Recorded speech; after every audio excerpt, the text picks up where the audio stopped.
सर्वोच्च व्यापार भागीदार। एक दिन एक बहुत अमीर आदमी सड़क पर चल रहा था।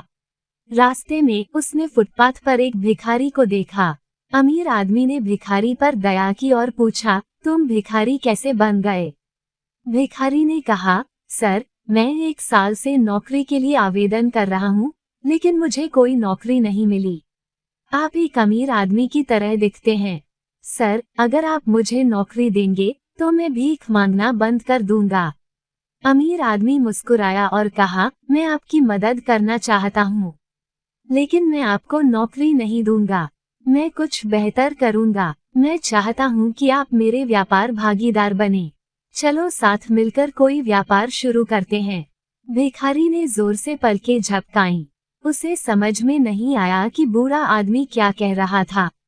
आपका क्या मतलब है, सर? मेरे पास चावल का बागान है। आप मेरे चावल को बाजार में बेच सकते हैं। मैं आपको चावल की बोरियां दे दूंगा। मैं बाजार की दुकान का किराया चुका दूंगा।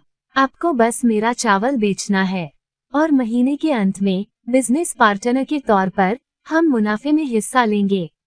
उसके गालों पर खुशी के आंसू बह निकले। ओह सर, उसने कहा, आप स्वर्ग से एक उपहार हैं। आप मेरी प्रार्थनाओं का जवाब हैं। शुक्रिया, शुक्रिया, शुक्रिया। फिर वह रुका और बोला, सर, हम मुनाफे को कैसे बांटेंगे? क्या मैं 10% रखूं और आप 90% पाएं? क्या मैं 5% रखूं और आप 95% पाएं? मैं किसी भी व्यवस्था से खुश रहूंगा। अमीर आदमी ने अपना सिर हिलाया और हंसा।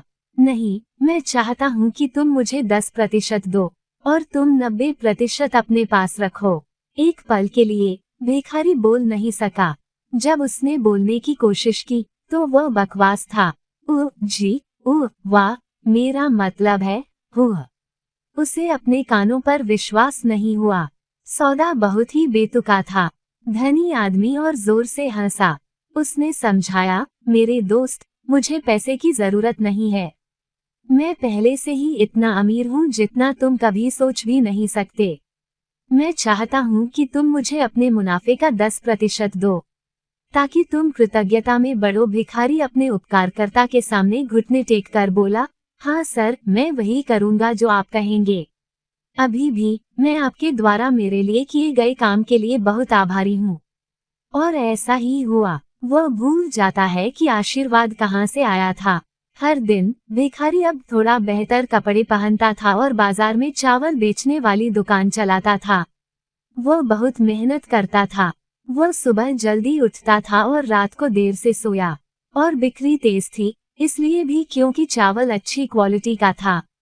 और 30 दिनों के बाद मुनाफा आश्चर्यजनक था। महीने के अंत में जब भूतपूर्व भिखारी पैसे गिन रहा था और अपने हाथों में पैसे का एहसास उसे बहुत अच्छा लग रहा था, तो उसके दिमाग में एक विचार आया। उसने खुद से कहा, अरे, मैं अपने बिजनेस पार्टनर को 10% क्यों दूं? मैंने उसे पूरे महीने नहीं देखा। मैं ही इस बिजनेस के लिए दिन रात काम कर रहा था। मैंने ये सब काम किया है। मैं 100% मुनाफे का हकदार हूँ। कुछ मिनट बाद अमीर आदमी मुनाफे का 10% लेने के लिए दरवाजा खटखटा रहा था। भूतपूर्व भिखारी ने दरवाजा खोला और कहा, तुम 10% के हकदार नहीं हो।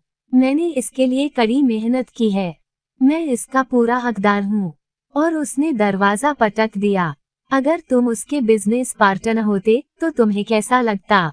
हमारे साथ भी ऐसा ही होता है। भगवान हमारे बिजनेस पार्टनर हैं। भगवान ने हमें जीवन दिया है, हर एक पल, हर एक सांस, हर एक सेकंड। भगवान ने हमें प्रतिभाएं दी हैं, बात करने की क्षमता, सृजन करने की क्षमता, पैसा कमाने की क्षमता।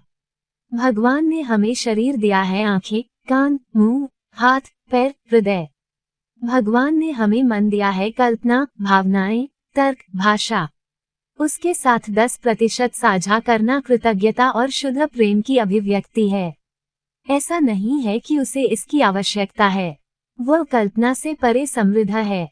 लेकिन हम अपार कृतज्ञता, आनंद और प्रेम के कारण अपना योगदान देना भूल जाते हैं।